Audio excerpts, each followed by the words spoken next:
Bonjour chers étudiants et chers ministres de Dieu, vous tous qui êtes en train de suivre les cours dans l'Université de la Mission chrétienne. Nous vous saluons dans le nom puissant de Jésus et nous sommes encore très contents et très bénis de vous voir nombreux en train de suivre ces cours pour l'impactation de votre ministère. Aujourd'hui, nous continuons encore dans le chapitre 4 de notre module 7 sur les signes et les miracles dans l'œuvre missionnaire, les signes et les miracles dans l'œuvre missionnaire. Et aujourd'hui, nous allons parler sur la foi. Le chapitre 4, c'est le chapitre sur la foi. Et je suis vraiment très excité, très dans la joie de parler de ce chapitre ici, parce que c'est un chapitre où je veux plus à vous donner des exemples très palpables pour vous arriver à comprendre et aussi avoir votre foi. Parce que dans les signes et les miracles, dans l'œuvre missionnaire que Dieu veut que nous accompagne, que les signes et les miracles nous accompagnent, alors il faudrait, ce point est très important, c'est la foi et comment utiliser la foi pour que l'œuvre, les signes et les miracles nous accompagnent. Donc, je sais que beaucoup ont des théories sur la foi, comme je vais prendre le verset que nous tous nous connaissons. Beaucoup connaissent ce verset. Or, la foi est une assurance des choses qu'on espère et une démonstration de ce qu'on ne voit pas. Nous connaissons bien cette définition-là, que la foi a deux parties. La première partie, c'est l'assurance. C'est une ferme assurance. Et la deuxième partie, c'est une démonstration. Donc, la foi a une partie visible et la partie invisible. La partie invisible, c'est l'assurance dans les choses qu'on espère. On est tellement sûr, mais cette assurance, ces choses qu'on est sûr, sont encore invisibles. Et la deuxième partie, c'est la démonstration des choses qu'on ne voit pas. Arriver dans la démonstration, ça fait aussi partie, c'est la deuxième partie de la foi. Alors, si vous avez seulement la première partie, vous n'avez pas la deuxième partie, c'est difficile qu'il puisse y avoir quelque chose. Entre une personne et son miracle, entre les signes et les miracles et nous, il n'y a qu'un seul pas. Et le pas là, c'est le pas de la foi. Dans le chapitre précédent, nous avons parlé de la faiblesse et de la dépendance, et qui sont très importantes pour libérer les signes et les miracles. Maintenant là, nous voulons parler aussi de la foi, pas d'une façon théologique, mais je vais parler d'une façon très pratique pour que vous parveniez à comprendre. Sachez que nous sommes dans le temps du Saint-Esprit ou de la nouvelle alliance avec le Seigneur qui a été scellée par le sacrifice de Jésus à la croix, et son sang a scellé cette nouvelle alliance. Et la nouvelle alliance, c'est une alliance de foi. C'est une alliance qui n'est pas des œuvres, parce que l'ancienne alliance, c'était une alliance de foi. Donc, la nouvelle, c'était une alliance des œuvres. Mais cette nouvelle alliance est une alliance de foi. Je ne vais pas entrer là en profondeur, je crois que vous comprenez. C'est une alliance de foi. Tout se fait par la foi. Et c'est ainsi que la Bible dit même dans Hébreu que sans la foi, il est impossible. Il est impossible. Le mot impossible, il est là. Il est impossible de lui être agréable. Car celui qui s'approche de Dieu croit que Dieu existe et qu'il est le rémunérateur de ceux qui les cherchent. Ça veut dire que sans la foi, tu es déjà disqualifié dans cette nouvelle alliance. Donc, il y a la foi où nous donnons notre vie au Seigneur Jésus. Nous croyons le jour où tu as donné ta vie au Seigneur Jésus. Tu as cru, tu deviens chrétien. Ça, c'est la foi de croire en Jésus. Mais il y a aussi une autre foi qui est ce pas que nous faisons, cette connexion que nous faisons avec le Seigneur, avec le ciel, à chacun de nos pas dans la vie chrétienne, dans notre marche chrétienne jusqu'à la fin. Alors, elle est importante. C'est comme ça que Jacques, par exemple, dit que mes frères, que sert à quelqu'un de dire qu'il a la foi de dire qu'il a la foi s'il n'a pas les œuvres. S'il n'a pas les œuvres, est-ce que la foi peut-elle le sauver? C'est ce que je disais, qu'il y a la partie visible, la partie invisible. Sans la foi, on ne peut pas plaire à Dieu. Donc, si tu as déjà cru en Jésus et puis après, tu ne parviens pas à exercer ta foi, il est impossible de plaire à Dieu. Il est impossible de marcher avec Dieu. J'aime toujours donner, comme je dis, je vais donner beaucoup d'exemples pour que nous comprenions la foi, ça marche comment. La première des choses, vous allez comprendre avec moi que les enfants d'Israël, quand ils ont quitté l'Égypte pour aller vers la terre promise, comme nous l'avons dit dans les autres chapitres, que les signes et les miracles, Dieu veut se faire connaître à son peuple. Vous savez, en Égypte, beaucoup de signes et des miracles, Dieu les fait de deux façons. Dieu, les signes et les miracles, c'est que Dieu veut se faire connaître d'abord à son peuple et Dieu veut se faire connaître au peuple étranger qui ne le connaît pas. Donc les signes et les miracles renforcent la foi du chrétien. C'est ainsi que moi je dis qu'une vie chrétienne sans signes, sans miracles, c'est une vie chrétienne qui est morte, qui ne va rien produire. C'est une vie chrétienne qui est morte parce que Dieu doit agir pour affermir ta foi et aussi Dieu va agir par toi pour amener aussi d'autres à connaître Dieu.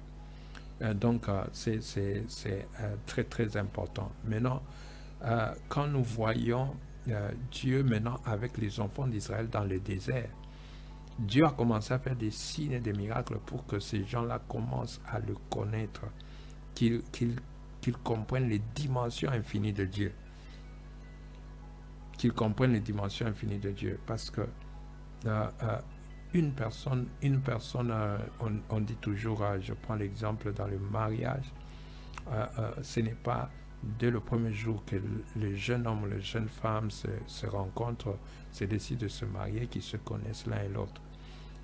On dit toujours que le plus vous restez ensemble, vous apprenez à vous connaître parce qu'il y a plusieurs facettes cachées de ton conjoint que tu ne connais pas.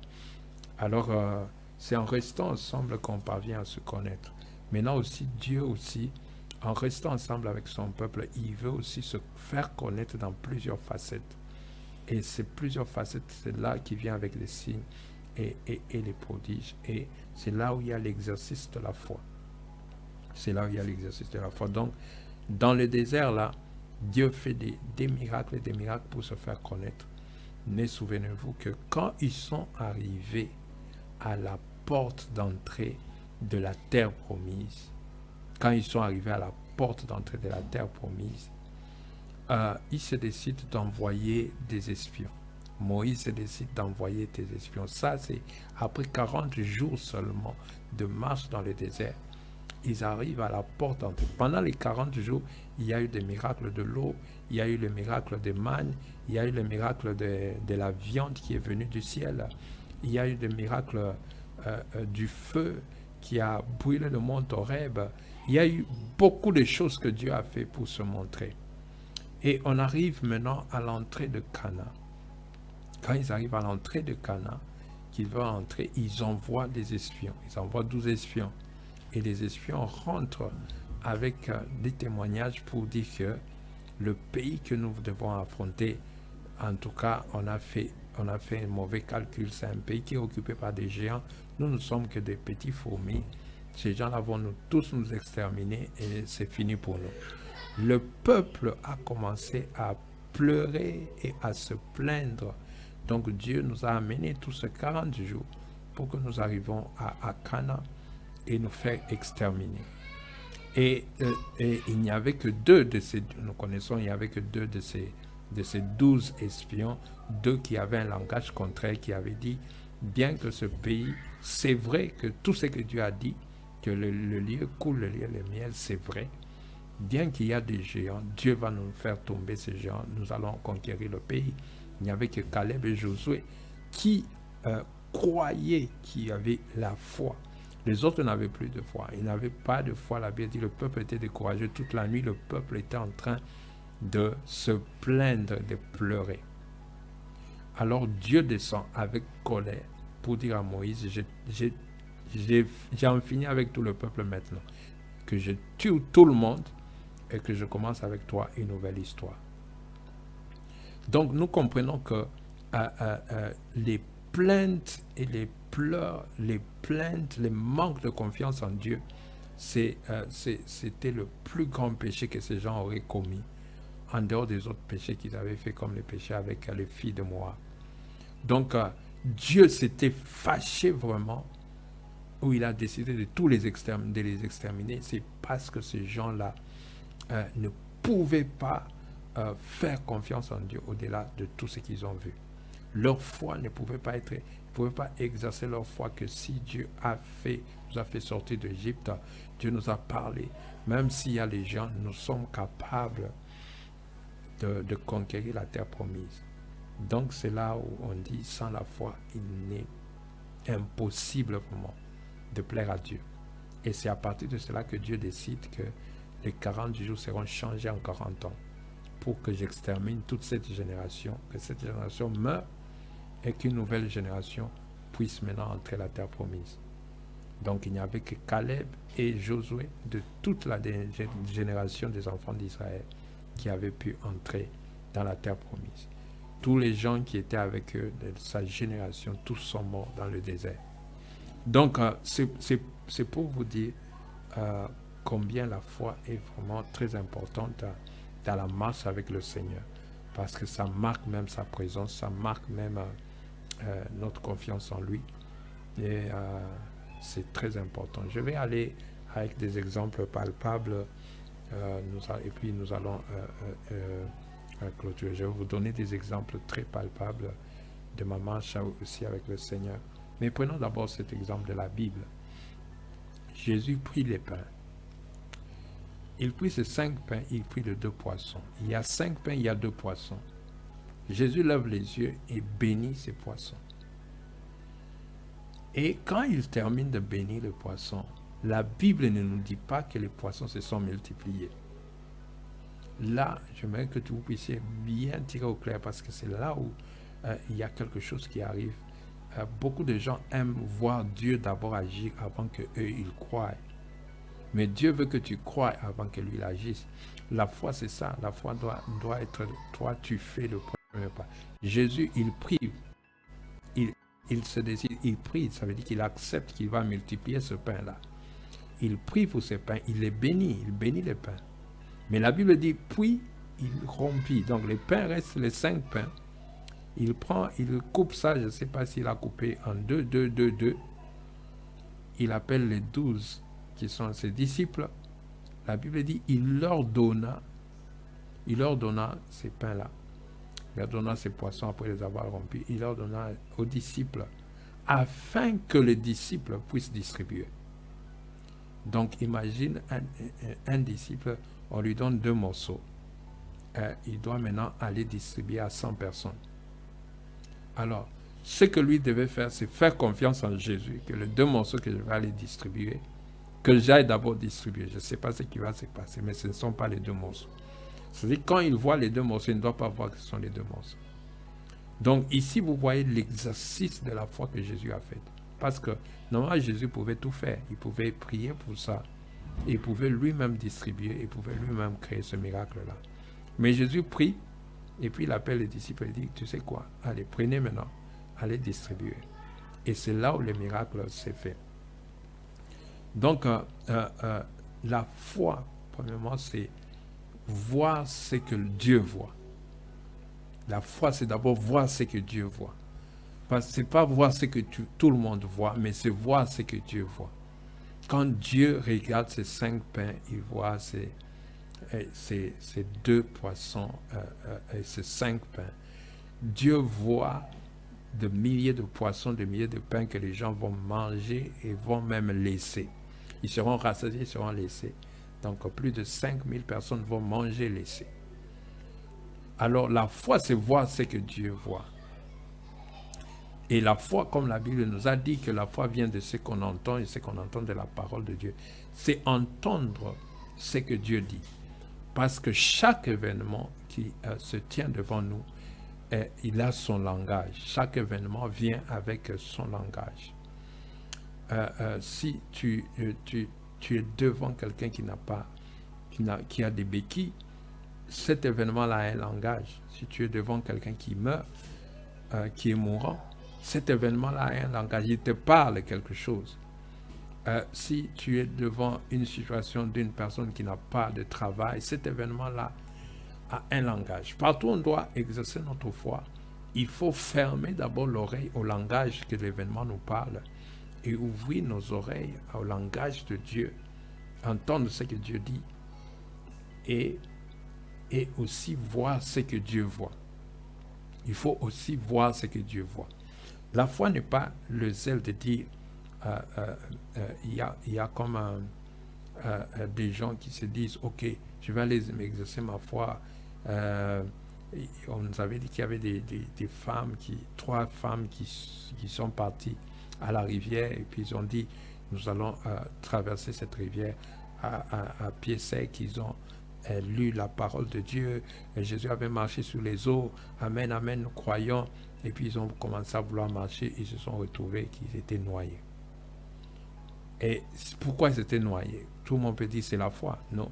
La foi, c'est écouter ce que Dieu dit, c'est voir ce que Dieu fait. Et surtout, il faut être dépendant. Les premiers pas qu'on a dit, c'était important. Donc, ça veut dire que le but lui-même de ce miracle, c'est quoi?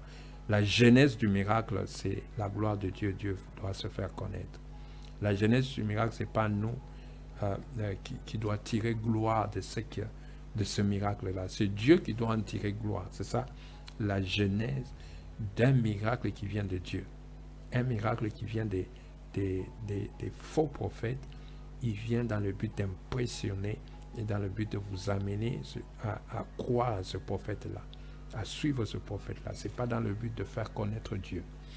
Donc, si quelqu'un se décide, je vais aller marcher sur les eaux. Imaginez s'ils avaient marché sur les eaux, ces femmes-là, ils ont terminé.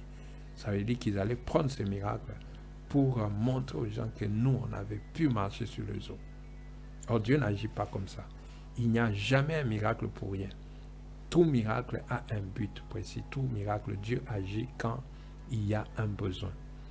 Imaginez dans les mêmes cas d'idée, si ces trois femmes s'étaient retrouvées peut-être à côté, ils devaient peut-être prendre un bateau et qu'ils avaient raté le bateau. Et que peut-être se retrouvaient dans une situation où il fallait que le lendemain qu'ils soient de l'autre côté. Ils pouvaient maintenant marcher sur les eaux parce qu'il y avait un besoin et Dieu pouvait accorder ce miracle-là. Le miracle, tout miracle de Dieu se fait toujours avec un besoin, quand il y a un besoin. Et aussi, la genèse, c'est pour la gloire de Dieu, pas pour la gloire des hommes. Et maintenant, le troisième point, il faut que ce soit en exerçant notre foi. En exerçant notre foi, ça veut dire entendre ce que Dieu dit et aussi à voir ce que Dieu voit. Entendre ce que Dieu dit. Si nous avons un rhéma de Dieu sur telle situation, ça nous donne la force. Si Dieu dit, cette maladie que tu as, tu ne vas pas mourir de ça. Tu entends cette voix-là et tu vois ce que Dieu voit. Dieu te voit guéri, il ne te voit pas sur le lit d'hôpital. Et tu prends maintenant ces choses-là, tu exerces maintenant ta foi. Pour que ça se produise, il faut que tu fasses quelque chose. Il faut que toi, tu dévances avant que Dieu lui agisse. Il ne faut pas attendre que Dieu vienne agir. Vous allez comprendre avec moi que tous les miracles de Dieu, Jésus disait toujours, lève-toi, prends ton lit et marche. Si vous comprenez très bien, il parlait même aux gens comme le monsieur là qui était paralytique pendant 40 ans.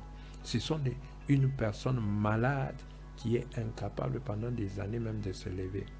Jésus, au lieu de l'aider à se lever, Jésus qui veut déclencher le miracle, il dit lève-toi. Ça veut dire que cette personne aussi devait exercer sa foi pour recevoir ce miracle, pour dire, parce qu'il pouvait dire, je n'ai jamais essayé de me lever. Comment j'allais me lever? Non, lève-toi. Il voulait qu'il exerce maintenant cette fois, parce que Jésus le voyait déjà marcher, Jésus le voyait déjà en bonne santé. Il y a une personne à Cape Town que j'étais en train de prêcher. Cette personne-là, c'était un incrédule et que sa femme qui l'avait fait venir dans ce séminaire-là, et c'était le dernier jour du séminaire. Et il montrait visiblement, pas invisiblement, il montrait visiblement qu'il ne croyait pas à la prédication, à ce que moi j'étais en train de donner des enseignements sur Jésus. Il montrait clairement qu'il ne croyait pas à cela. Alors le Seigneur, et puis il était devant, devant moi. C'était un monsieur avec des grosses lunettes, et puis il secouait même la tête pour dire qu'il ne croit pas à ce que je disais. Alors je commençais, pendant que je parlais, j'implorais Dieu, Seigneur, regarde cet homme. S'il ne croyait pas, pourquoi il est venu? S'il ne croyait pas, je ne savais pas que c'était sa femme qui l'avait forcé de venir. S'il ne croit pas ces choses, pourquoi il ne pouvait même pas s'asseoir derrière? Il s'assied devant et il montre clairement qu'il ne croit pas à ce qu'on disait. Alors le Seigneur me donne une parole de connaissance sur l'activité qu'il avait fait la semaine d'avant. Il était en train de faire des courses pour acheter une maison. Et c'est comme ça qu'il a fait des courses pour acheter une maison. Dieu me montre cela. Alors je le fais lever, je dis, mon frère, la semaine passée, tu avais un problème de maison, tu étais en train de chercher une maison à acheter, et voici ce qui est arrivé aussi, ce qui est arrivé. Comme c'était un incrédule qui ne croyait pas, il a regardé sa femme, il a regardé le pasteur qui m'avait invité. Donc, il s'est mis dans la tête que cette information, ma femme, c'est elle qui l'a donnée au pasteur qui m'a invité. Le pasteur qui m'a invité me l'a fait passer pour faire du théâtre, lui dire des choses. Donc, bien que c'était vrai, il ne croyait pas. Donc, il croyait que c'était un coup monté contre lui. Alors, directement, le Saint-Esprit me dit, comme il ne croit pas dans son cœur ce que tu dis, comme il ne croit pas, demande-lui d'enlever les lunettes et de lire sans lunettes. Ce monsieur qui avait fait des années, les lunettes que je suis en train de vous parler, ce monsieur avait des grosses lunettes comme de loupe. Vous savez, les grosses lunettes ou quelqu'un qui a déjà des degrés très avancés. Alors je lui dis, est-ce que tu peux enlever les lunettes et lire parce que le Seigneur vient de te guérir. J'aimerais préciser ici que je n'ai pas prié pour lui. Je n'ai pas mis ma main sur lui. J'ai entendu ce que Dieu a dit. J'ai cru en Dieu. J'ai vu que cette personne allait voir, allait lire sans lunettes, juste parce que je voyais ce que Dieu voyait. Dieu avait son intérêt, c'était se faire connaître à cet homme qui ne le connaissait pas, cet homme qui était incrédule, cet homme qui refusait la parole de Dieu. Et lui-même, il a dit, jamais je ne peux lire. Il a crié très fort, il a dit, jamais. Tu vois en anglais, il dit, never, jamais je peux lire sans lunettes. J'ai dit, non, donnez-moi, essaie d'abord. Je lui ai forcé, j'ai dit, essaie d'abord. On lui donne la Bible, on lui donne une Bible. J'ai demandé à sa femme de lui donner la Bible. Il donne une Bible avec des petits caractères. Lui-même, il a dit, je ne peux pas lire, mais il a commencé, il ouvre quand même. Il essaye, il lit la première phrase, il lit la deuxième phrase. Lui-même, il saute. Après avoir lu première fois, deuxième fois, il était tellement excité, tellement confus qu'il a sauté de joie. Et tout le monde dans la salle a sauté de joie. Acclamer Jésus. Et cet homme a donné sa vie au Seigneur Jésus. C'est lui-même, à la fin du culte, il a dit, il a pris le micro pour dire, j'aimerais témoigner à ce que Dieu vient de faire aujourd'hui. Je ne croyais en rien de ce que cet homme de Dieu parlait. Et même quand il m'a donné la prophétie était exactement, les paroles de connaissance étaient très exactes. Mais je crois que l'exactitude de cette parole, ma femme en a pour quelque chose, c'est lui qui a soufflé à cet homme, pas à son pasteur.